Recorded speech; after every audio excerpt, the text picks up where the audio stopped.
you curious about Black Israelites and related religious groups? Professor Andre Key has given a compelling analysis in an article entitled Toward a Typology of Black Hebrew Religious Thought and Practice. Professor Key starts by describing and disputing the typical academic approach, which is that some African Americans have undergone a symbolic identification with Judaism because of their experience of enslavement and racial oppression. They see in the Hebrew scriptures a source of comfort, and they identify in an allegorical way with the story of the Exodus. Some scholars believe there's a kind of social protest that comes out of Protestant church life. In any case, they believe that the people go through a kind of a transition from seeing the Exodus story as a metaphor to their actual identification as Israelites.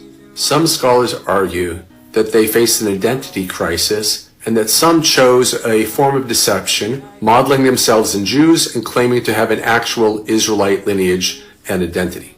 But if these scholars are starting to question the legitimacy and the lineage of the Black Hebrew Israelite kind of religious groups, then I think they are running into a difficulty. Fortunately, I think Professor Andre Key offers a different theoretical approach to looking at these Black Hebrew religious groups within the context of Black religions overall.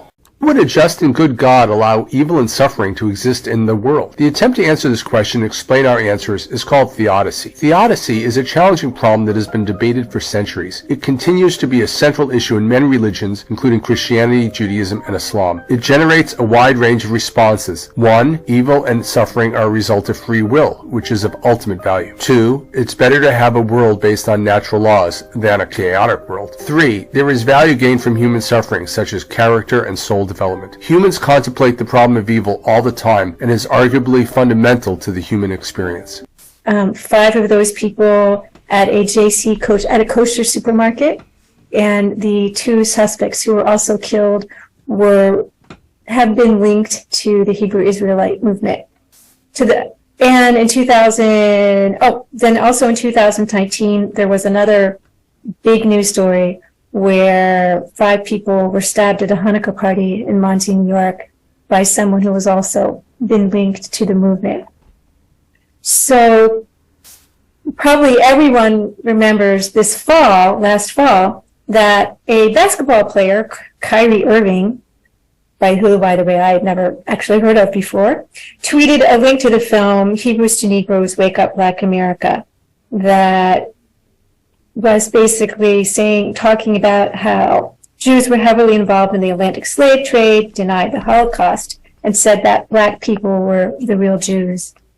These were, that was a firestorm in response. And then a lot of other people probably noticed that shortly after that, hundreds of Hebrew Israelites marched outside Barclays Center, where the Brooklyn Nets play, and shouted, "We are the real Jews," in a pro-Kyrie Irving demonstration. So there's a lot of fears about this movement. They understood, their religious tradition. So the idea that the Hebrew Israelite tradition is exclusively Black is kind of, somewhat part of the problem. Actually, it's quite diverse in terms of ethnic and racial composition. Curiosity, and I think also understanding, right?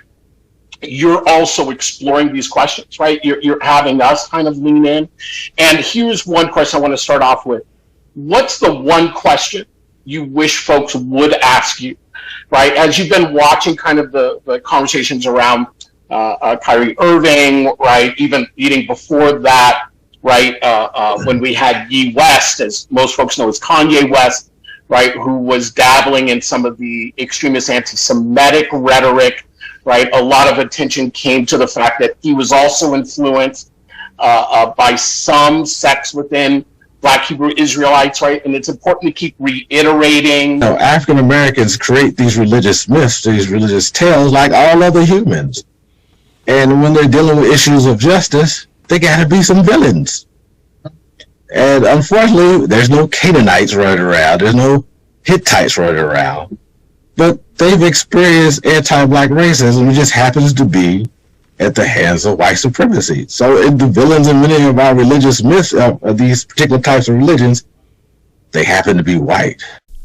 I want to give all the praises and the honor to Yahweh Bahashem, Yahweh Shah Bahashem Ruach HaKodesh, and double honors to the elder apostles and the bishops of Great Millstone. Honors as well to you, brethren, you fellow believers of this truth, and shalom to the elect. So anyway, as I dove into this video with this professor of religion or whatever, I don't know. You know, I'm not even going to go dig deep into who this guy actually is. But then he also goes into this guy named Professor Keys, right? Who's happened to be, looks like a so-called black guy, as you see me put in the intro, right? So it seems like they talk about us as Israelites like we're some type of an experiment, right? That done gone wrong. So what they do is they say we need to understand the theology of these people and their mindset and how they breathe and how they think, like we're just some alien species. This is their mindset of how they so-called denigrate us and make us, the way they're thinking, their process, to make us look like the lowest of the low. Subhumans, right? This is how they look at us, as like subhumans. The worst kind of people. Now, my question, if it's even a question, why in the hell didn't they have this kind of ideology?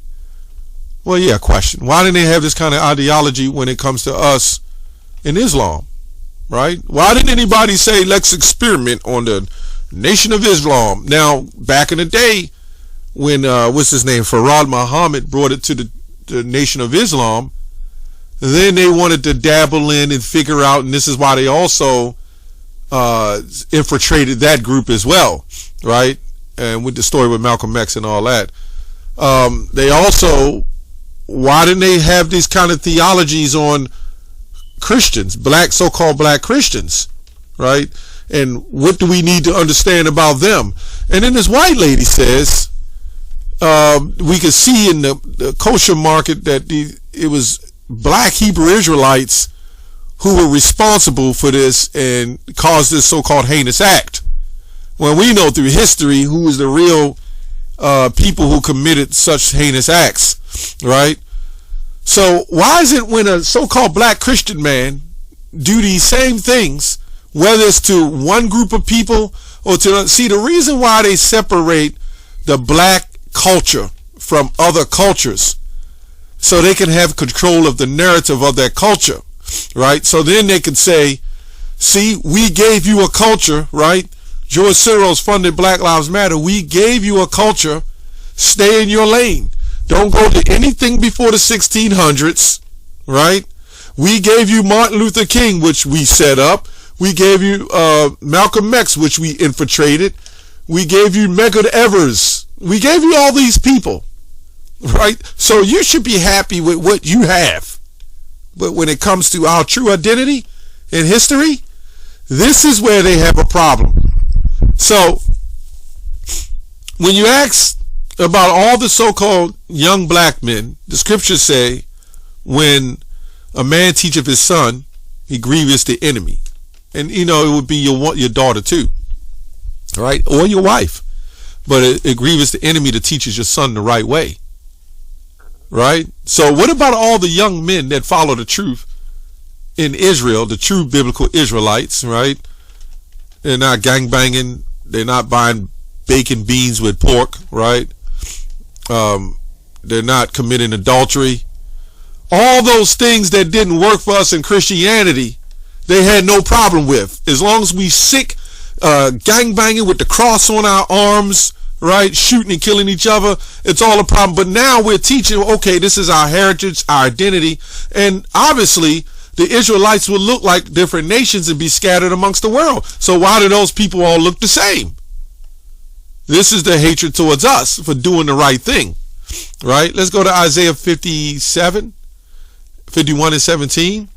It says, "Awake, awake, stand up, O Jerusalem, which has drunk at the hand of the Lord the cup of his fury. Thou hast drunken the dregs of the cup, and trembling and wrung them out." This is not a good thing. The good thing is to awake. The Lord was pissed with us, right? Why are these people so upset and I get so technical and try to poke us like we some goddamn lab rats, right? To find out what we believe and what we teach. And then these people that they talk about that committed these heinous acts, we understand those very people that say we are who we are the ones who set all of this stuff up. Media is very powerful. Anyway, this man also goes on to say they're making excuses for God being the power that he is. We've changed the whole tune of what we were taught. And these people, they have a serious problem with it. Because now we have awakened. And this is giving them the blues, if you want to call it that. Understand, the elect is the real white people, as I quote one of the younger brothers said. White means purity. Their people ain't white. Right? So when you put the stigma on black people being black, notice this guy, when he mentioned black Hebrew Israelite, he mentioned it like 20 times. Yeah, the black Hebrew Israelites, the black. This is all psychiatry. This is what they're mad about. That we've woken up to all this BS they're doing. When that thing happened a couple years back, you know, that thing that they want everybody to get, they will have a video, and I've noticed that they mentioned it 30 times in a 3-minute video. Like, why would they keep doing that? Because it plays over and over in your head. So the people, as they say, powers that be, we're not afraid to say who that is, those rich elites, they have a problem with us being who the hell we are. All right, let's get another scripture real quick. Right? Isaiah 45 and 7. I form the light and create darkness. I make peace and create evil.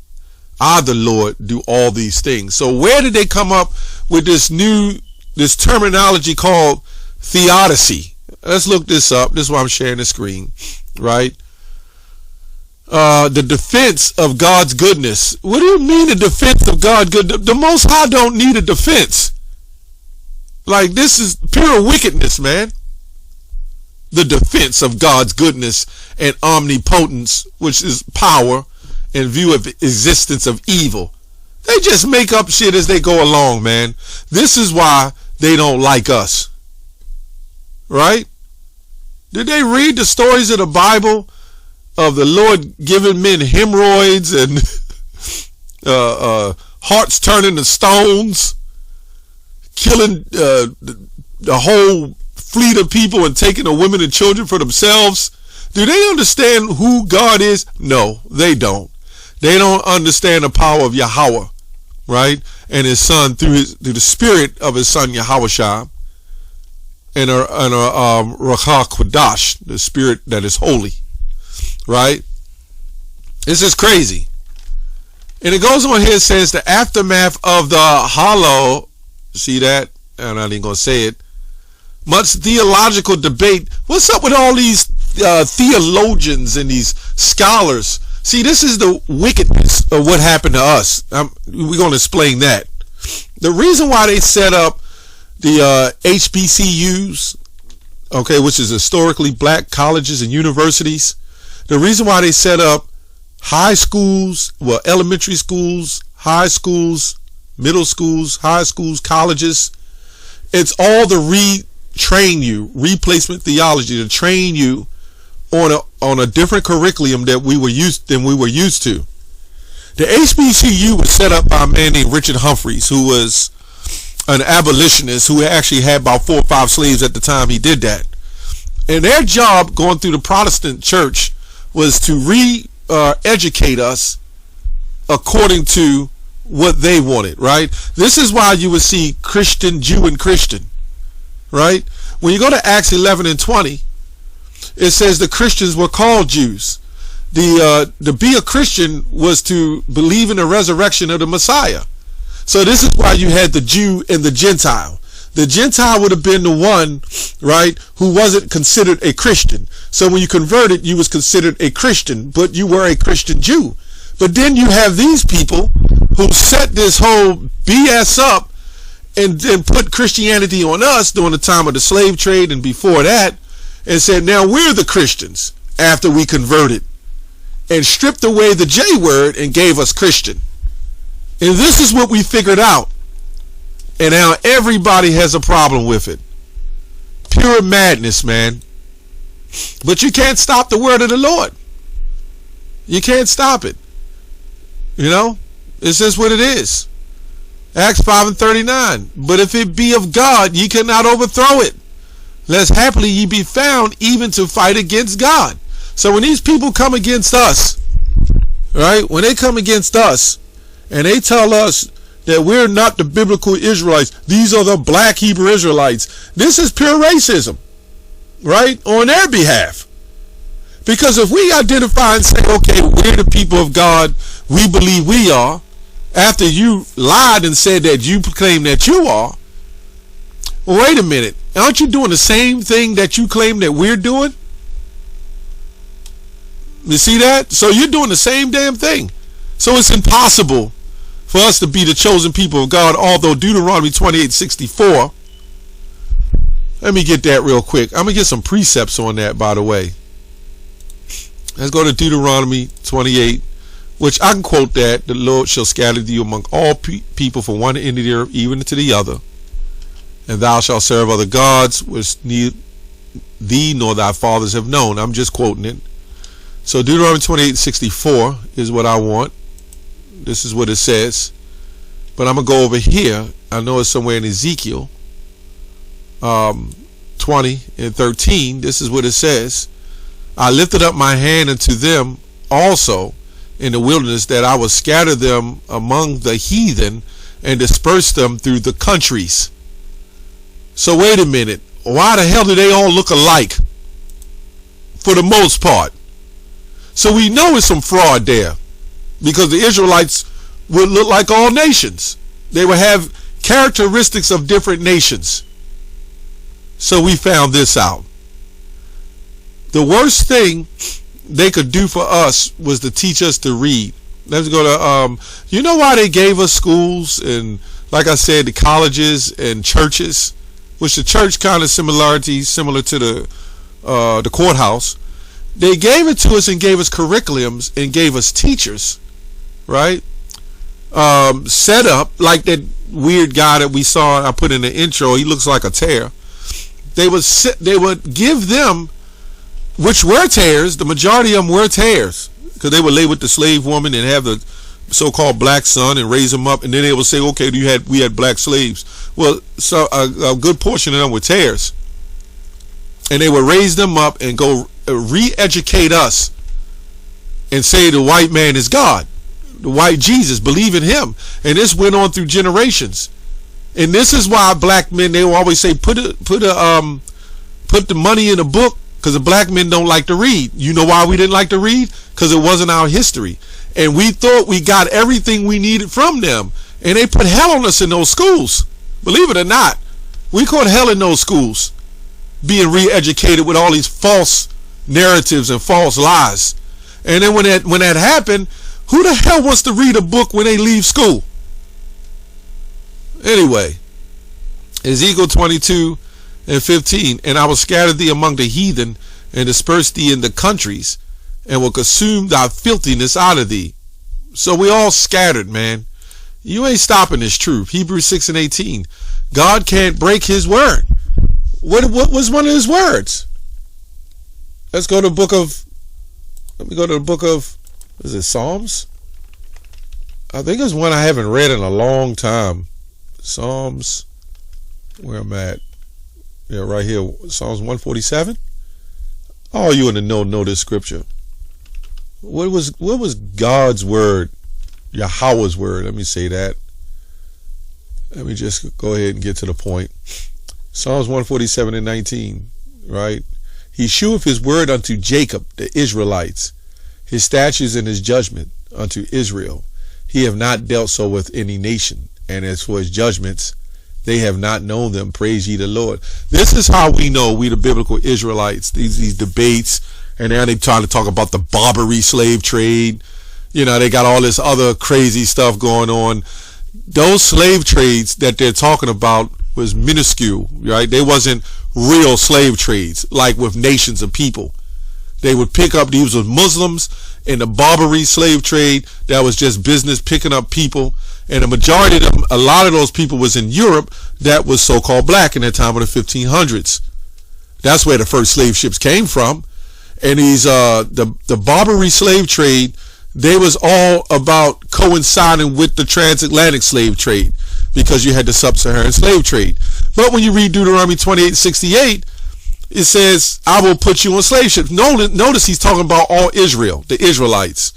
He's not talking about these other nations. So that excommunicates that, right? So what we went through, you can still call it a slavery just like you could call the other things slavery, right? But ours technically wasn't slavery. It was torture and massacre. There's levels to slavery. We're all slaves here. We can all say we're slaves. See, if these nut jobs ever came up to us, we cook because they can't handle the truth. We do the history. We read the books. There's nothing you can do. It says it is unbreakable spiritual lifeline, reaching past all appearances right to the very presence of Yahweh, where Yahweh Shah running on ahead of us has taken up the permanent post as high priest for us in the order of Melchizedek. And this is in the book of Hebrews, the New Testament. Yeah. We can go to Hebrews 8. There's all kinds of scriptures, Revelation 7. But then what they did is they made people, you had a group of people say, we don't believe in Jesus. We don't believe in the Messiah. So then that separates. See, this goes back to the time of Paul. These people are hijacked identity, and they would call themselves, the people who didn't believe in the Messiah would call themselves Jews. But then somehow they made a separation and said the people that believed in Jesus was called Christians. Right? When technically they were Jews. They shouldn't even have been called Christians. They should have been called believers. That's all.